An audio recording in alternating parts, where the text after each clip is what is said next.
Okay, in this short video I'm going to do a comparison between XPlane and Microsoft's Flight Simulator 2020.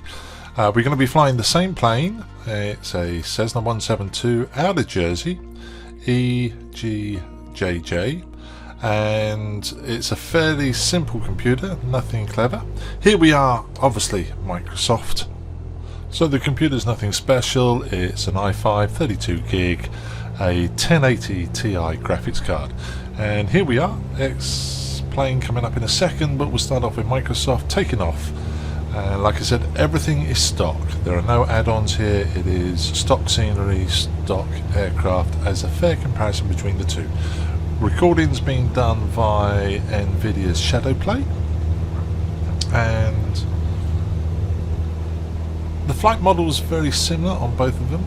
I think, though, the minute we get outside and take a look here, when you compare this to the XPlane one, XPlane is looking a little bit dated. So, nice and smooth. The frame rates, top right hand side there, you can see the frame rate as recorded by NVIDIA, 36 on Microsoft. I don't get hung up about frame rates. You should not be chasing frame rates, in my opinion, from this one. When XPlane starts up in a minute, you'll see the frame rate is a lot higher. And I've got the same settings on both as far as graphics goes. So here we are. The XPlane taking off from the stock Jersey.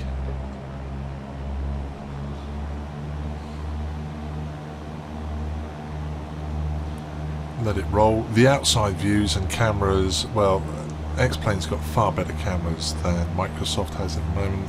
XPlane's got a replay which Microsoft hasn't got. There are lots of benefits to XPlane, and I am a massive fan and have been for many years, having ditched prepared 3D to fly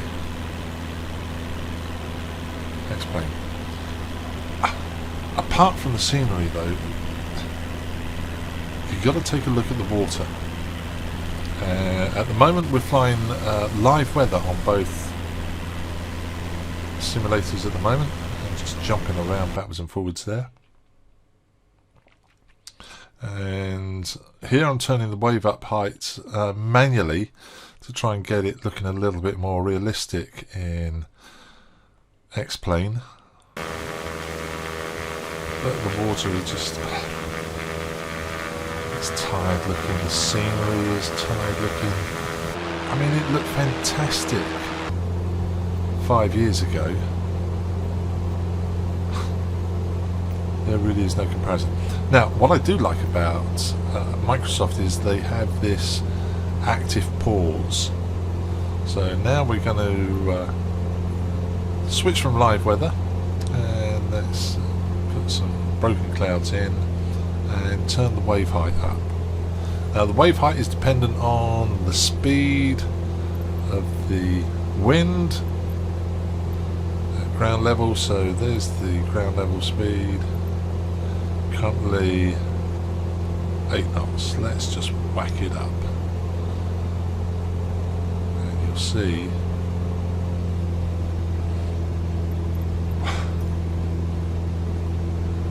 just look at it, it's so realistic.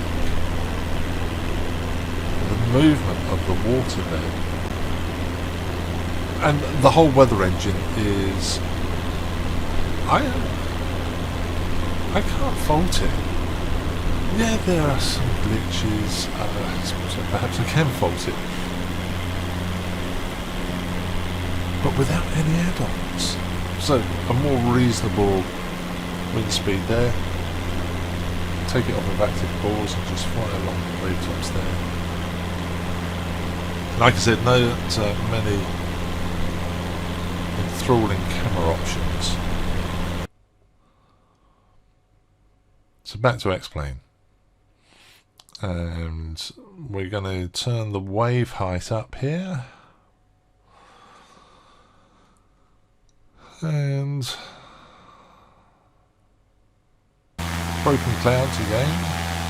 So the same scenario as Microsoft. Grounds is tired. It just hasn't advanced. So now let's look at the night lighting. We go to live weather again and advance the time slightly. Not too sure about that. But the night lighting here, pay particular attention to what's happening on the ground. I think the strobes on the body of the plane aren't as good as XPlane's, to be quite honest. It's a bit, I don't know. Inside, the night lighting is terrific, and look at that ground lighting. Stunning. Do the same thing now in XPlane. So, yeah, look at the way the plane is lighting up with the strobe as it goes round. That looks amazing. Look at the night lights, the ground lights. I know there are fixes for this, but I'm just comparing out of the box XPlane with Microsoft. Now Microsoft haven't got everything right. The general aviation is pretty good.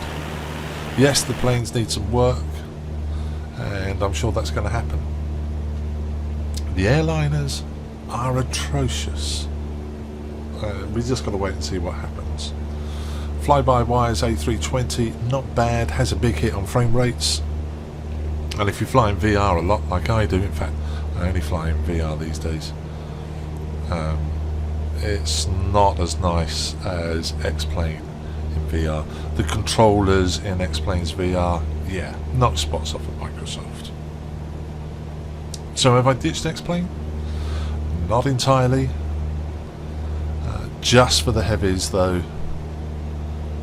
For general aviation, you cannot beat this. I'm sorry, Laminar, but boy have you got a lot of work to do. Just my opinion. Hope you enjoyed it.